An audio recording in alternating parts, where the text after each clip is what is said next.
mug and bean. What I can tell you, Michelle, is that the moment Home Affairs officials and the Department of Labor officials made their way in this eatery, particularly the kitchen, some workers tried to escape using what you are seeing over there. And really, these operations are done to check issues such as compliance, regulations, and also to ensure the conditions that workers are working under are actually acceptable, and also the issues of wages, as we understand that since they conducted these. I know a week ago I posted a video which pretty much went viral on all social media platforms of the influencer, or should I say the whistleblower, Umbali, okay, who worked at Babel. Babel was raided, and, the internet showed up for her, EFF showed up for her. And she is a young South African woman and as well an influencer on these social media streets. What I guess we didn't realize is what kind of a ripple effect that will be. So it started off with Babel, and now it has trickled down to all, I would say all restaurants. As you go out this weekend, I ask you this question. Are you kind to your servers? Do you tip your servers well? Because when someone attempts to evade by climbing through a ceiling, and I know this is going to be an unpopular opinion video. I know we want to say kabahambe, but do we really want them to climb out through the roof and then the roof collapsing, the ceiling collapsing? Later in the video, you will see one who's hiding in the fridge.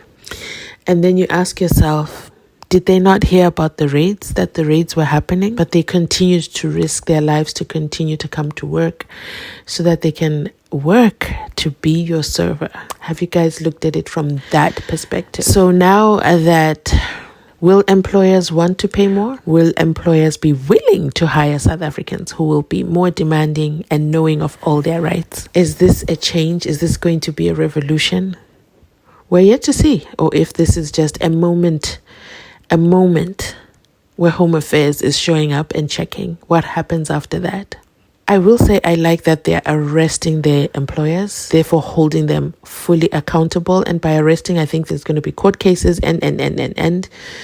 Is there going to be some briberies going on? Is bail going to be granted?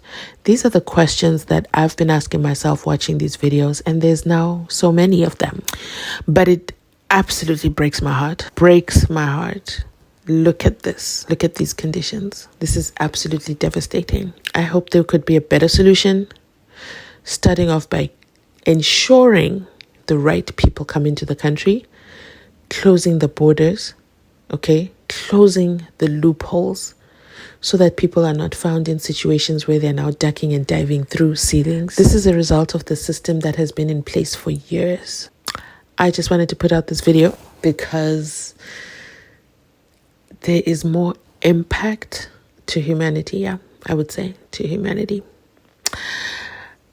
I'm going to post this video and I want to hear your thoughts on it. I want to hear your thoughts, your honest thoughts. Let's talk about it.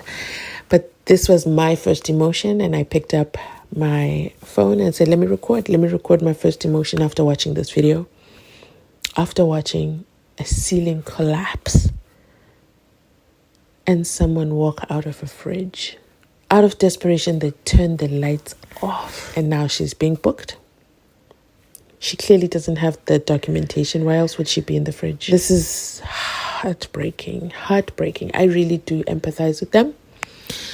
What happens next? What happens next in their journeys? They get deported. What happens to the restaurants? What happened to the restaurant owners? What's the new plan? What's the GNU plan? And what's the new wages? So what's the current wage that they were paying them? The unfair one? And then what's going to be the new rate? Is it going to be fair? Is it going to be enough to lure people to come to apply to be servers in these jobs? The working conditions are going to be improved because obviously Department of Labor and Employment is there. I don't know the answers, but I just wanted to share my views and see where this would go. Let me know your thoughts in the comment section down below. Please remember to like, comment, and subscribe. I'll be back with more of these updates. Let me know. Yeah, let me know your thoughts. I really want to hear your side.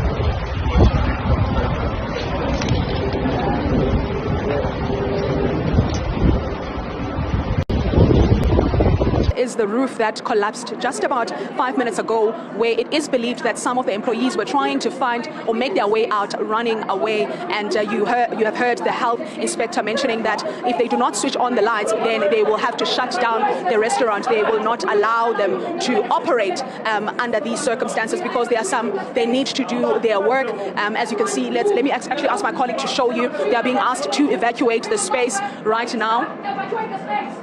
Can you move from the kitchen? This is immediate danger. Evacuate the space. You can't evacuate it. That is one of the health inspectors essentially telling the workers to evacuate, essentially down their tools. Those who are preparing food must, down their tools at this point because the place is dark.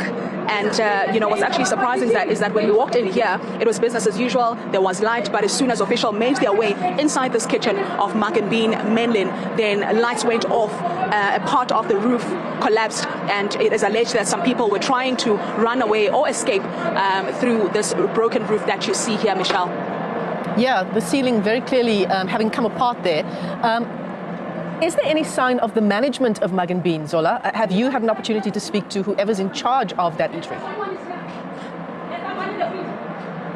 Well, right now we haven't gotten a chance. Actually, Michelle, there's someone who is hiding in the fridge. Immigration officials are trying to check if there are people that are hiding inside the fridge. We'll see if we're able to get a sense or a response from Mug and Bean management shortly after this. It's actually quite surprising and shocking because as we have been making this raid, we haven't spoken to anyone from management, or no one has come forward to essentially find out why officials are here and also to explain why some people have been trying to escape using the roof. For instance, some of them have had to hide themselves in a refrigerator, but we will be hearing from management. In fact, we are seeing immigration officials engaging with management of Mug and Bean, and just to check if they are complying, checking issues of minimum wages, and really just to ensure that they are adhering to all the labor laws. But as it stands, business is on a standstill. It looks like if they are not complying, then the restaurant might possibly be shut down. Yeah, absolutely. And Zola, this is obviously not the first restaurant that this raid has been conducted at Menlyn in Pretoria. When we talk about arrests, how many arrests have been effected there today, and on what grounds? Need to adhere to. We'll of course give you an update after we have engaged with Home Affairs, including the Department of Labour officials, to find out what are the findings, what is going to happen from now. Are they shutting down this business, and really what does this say about the hospitality sector in South Africa, where when officials make their way in, some people try and run for their lives, some hide themselves in fridges. What is the issue? What is the underlying issue? Those are the answers that we will be getting from the relevant officials, Michelle. Yeah, and since you've been there, Zola, we, before coming on air, saw that ceiling in the kitchen there at the Mug and Bean at Menlyn sort of falling down. I think we might have also seen someone running after falling from the ceiling. That's certainly what it looked like on screen. When you arrived there this afternoon, was the restaurant full? Were there patrons? I imagine they're incredibly shocked at the moment.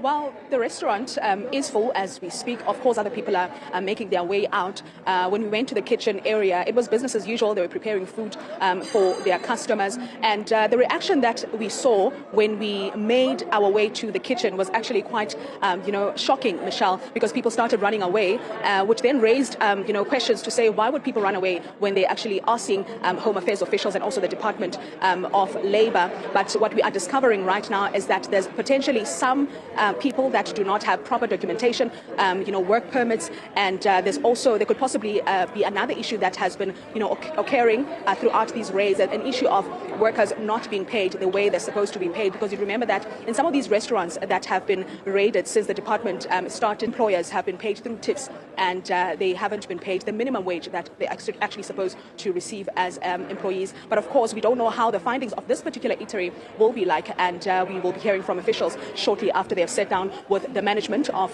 the restaurant, and we will give an update if the restaurant will continue operating shortly after this raid, or operations will be suspended until further notice. So let me know what the scene is this weekend when you go out.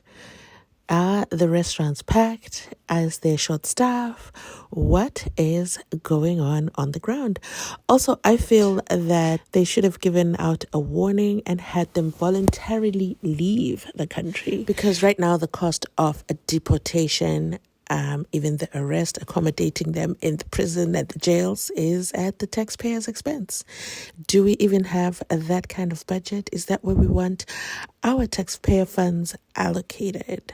So I think if they'd given like a 24-hour, not even, maybe 7 days, leave the country within 7 days voluntarily, or else face the consequences. That's I don't know.